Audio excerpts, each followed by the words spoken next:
Sa ngayon po, ito muna yung mga tinatanim ko ngayon, mga ampalaya.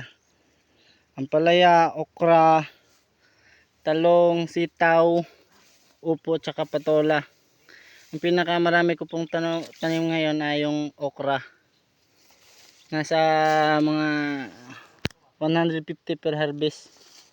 Hindi mo bumababa sa 100 kilo ang hinaharvest ko sa isang araw. Ito po yung ampalaya ko, munting ampalaya. Tatlong beses na po ako nagtanim ng ampalaya.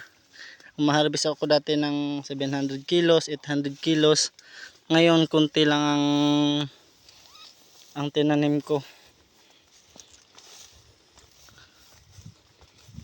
Ito yung palaya ko. Yan, kunti lang. Ito. Yan, mag-harvest ako mamaya. Ito for harvest na to, good for harvest na to. Ito.